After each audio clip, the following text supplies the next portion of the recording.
भी industry change of process करना चाहे, चाहे नई मशीनरी लगाना चाहे, तो उसको छूट मिलनी चाहिए। सभी इकाइयाँ अनुशासन में चली, बहुत बहुत धन्यवाद है उनका। अपग्रेडेशन का पैसा भी यूज नहीं किया, पाइपलाइन का पैसा भी यूज नहीं किया। यहाँ जितने भी लोग बैठे हैं सब दुखी होंगे। क्यों? कि आज 9 महीने से फैक्ट्रियाँ नहीं चल रही है, ठीक है, उसके अलावा हमारे पास कोई उपाय नहीं था। के अलावा जो इंडस्ट्री चल रही है उनको तत्काल प्रभाव से बंद कराएं, अन्यथा ये सब भार और ये 200 रुपए हमारे ऊपर आएगा।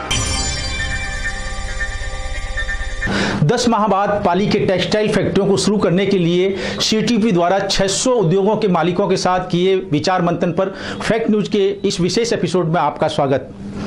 एनजीटी के फैक्ट्रियां शुरू करने की शर्तों में 12 एमएलडी की सीमा, टैंकरों पर जीपीआरएस, ट्रीटमेंट प्लांटों पर कैमरे, फैक्ट्रियों के बाहर बोर्ड पर पूर्ण जानकारी, इनसे आगे बढ़कर स्काडा सिस्टम की मरम्मत पर अधिक गर्मागर्म चर्चा के बीच सभी उद्यमियों ने सीटीपी से एनजीटी की शर्तों की पालना में पूर्ण सहयोग और समर्थन देने का विश्वास दिलाया।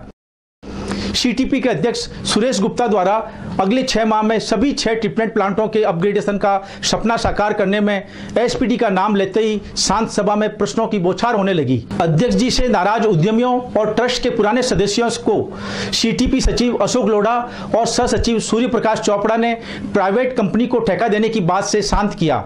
पुनायता औद्योगिक क्षेत्र एवं आरटीएचपी के अध्यक्ष विनय बम्ब ने आचार्य श्री तुलसी जी के संदेश निज पर शासन फिर अनुशासन से सभी उद्यमियों को अंतरात्मा से लागू कर सीटीपी को सहयोग की अपील की। आज की मीटिंग के मुख्य मुद्दे पर सीटीपी के सचिव अशोक लोढ़ा ने एनजीटी के आदेशों में राजस्थान का पहला आदेश पाली का बताया, जिसमें पेनल्टी नहीं लगाई गई। साथ ही श्री लोढ़ा ने चेतावनी वाले शब्दों में बताया कि अगर हम एनजीटी के आदेशों की पालना में फेल हो गए तो एनजीटी की अगली पेशी 28 जुलाई 17 को हमें जेएलडी या अन्य हमारे खिलाफ उद्योगों के आदेशों के लिए तैयार रहना चाहिए। सीटीपी की कार्यप्रणाली पर टिक्का टिप्पणी के बीच समाजसेवी, उद्योग संगठनों से जुड़े और भाजपा नेता शिवजी भाई गांठिया ने भी त्यालियों की गड़गड़ाहट के बीच अपने मन की बात सुनाई।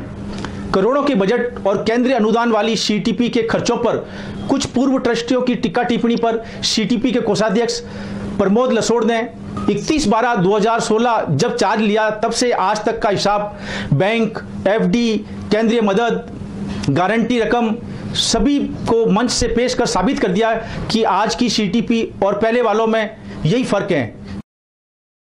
सभा में बैठे वरिष्ठ उद्यमियों ने बताया कि मौजूदा सीटीपी के 2 दर्जन मेंबरों में अध्यक्ष जी को छोड़कर सभी निर्विवाद और साफ छवि वाले ट्रस्ट को समर्पित सदस्य हैं।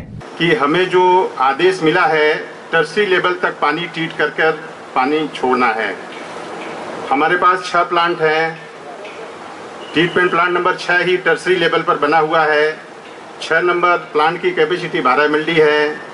हम सभी जानते हैं कि एक प्लांट में हमको पूरी इंडस्ट्रीज को चलाने के लिए रोटेशनल क्लोजर भी रखना पड़ेगा, संयमित रहना पड़ेगा, नहीं तो जो है हमें भारी तकलीफ आ सकती है। प्लांट नंबर 2 को टर्सरी लेवल तक का जो है अपग्रेडेशन का ठेका दिया जा चुका है जेबीआर टेक्नोलॉजी प्राइवेट लिमिटेड लुधियाना को। वो यहाँ पर आप लोग अभी देख भी सकते हैं, काफ़ी काम पूरा हो चुका है। जल्द से जल्द ही जो है वो पूरा हो जाएगा।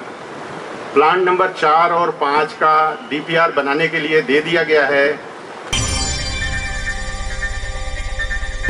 हमारे ऊपर कोई भी पेनल्टी इम्पोज नहीं की गई, ये सबसे बड़ी बात है। जो भी और जगह राजस्थान में एरिया है वहाँ पे भी चालू पुनः कराएगी तो पेनल्टी के साथ चालू करेगी। हमारे वहाँ नहीं हुए और जोधपुर, जयपुर, बिठूजा, बालोतरा पे तो जेडली थोपी गई। इसमें काफ़ी जनों का, जनप्रतिनिधियों का सहयोग मिला। माननीय मुख्यमंत्री जी, पीपी चौधरी साहब, मदन जी भाई साहब, ज्ञान जी भाई साहब, ओम जी भाई साहब, सबका पूर्ण सहयोग मिला। इस कारण से अपन ट्रस्टी पर परमिशन लाए। सेकंड चीज़, जितनी भी एरिया एसोसिएशन है और आरटीएचपी जिन दिनों में 9 महीने के बंद के अंतराल में इन्होंने हमारे साथ कंधे से कंधा मिलाकर काम किया। हमने जो भी निर्देश दिए एसोसिएशन ने, आरटीएचपी ने, उनकी पालन कराने में कोई कमी नहीं छोड़ी। चलते चलते मैं आज की टेक्सटाइल उद्योगों की बैठक आपके YouTube news channel fact news द्वारा रखे सुझाव की भी चर्चा की जाए। एनजीटी के फैसले और पाली की अवैध फैक्ट्रियों के तेजाबी प्रदूषित पानी के बांडी नदी में संभावित बहाव पर कौन होगा जिम्मेदार के सुझाव पर सीटीपी सचिव अशोक लोढ़ा ने इसे गंभीरता से लेते हुए प्रबोधन समिति और प्रदूषण नियंत्रण मंडल तक बात कर समाधान का आश्वासन दिया। मेरा एक सुझाव है, हम 12 MLD से बंधे हुए हैं। एनजीटी ने हमें जो आदेश दिया है और बांडी नदी में पानी नहीं जाना चाहिए, सबसे बड़ी उसकी एक शर्त है। क्या पाली के नगर परिषद क्षेत्र में लगी हुई अवैध फैक्ट्रियां और कृषि भूमि में लगी हुई अवैध फैक्ट्रियों का पानी जब बांडी नदी में आएगा तो क्या हमारी सीटीपी उसके लिए जिम्मेदार होगी, जिला प्रशासन जिम्मेदार होगा, राजस्थान जल प्रदूषण बोर्ड जिम्मेदार होगा? इस पर निर्णय लिया जाए, नहीं तो हम ये सब कुछ करने के बावजूद भी कटघरे में खड़े रहेंगे, हम वहां पर डिफॉल्टर होंगे।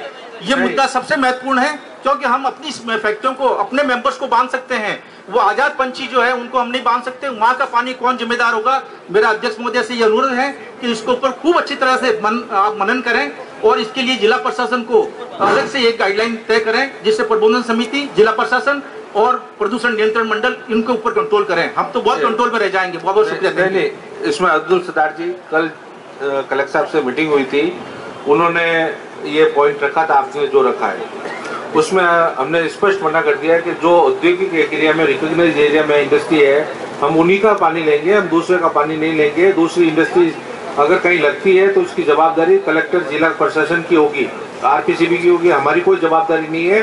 चाहे कोई बजरंगवाड़ी में चले, सुमेरपुर रोड में चले या कहीं भी चले, हमारी कोई जवाबदारी नहीं है। या तो कहीं भी सोजत में लगा देंगे, रानी में लगा देंगे, तो क्या सीडीपी उसकी जवाबदारी लेगा? सीडीपी जवाबदारी नहीं लेगा।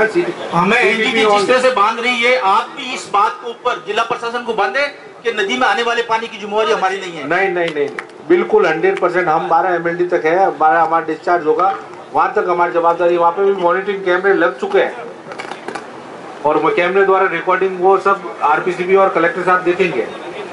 10 माह से बंद फैक्ट्रियां शीघ्र शुरू हो और ईद के पहले हमारे रोजी रोजगार शुरू करने की फैक्ट्री मालिक और मजदूर, इनसे जुड़े परिवार सभी मिलकर एक और ईद मनाएं। इसी के साथ विदा लेते हैं। आप सभी को बहुत बहुत ईद मुबारक। धन्यवाद।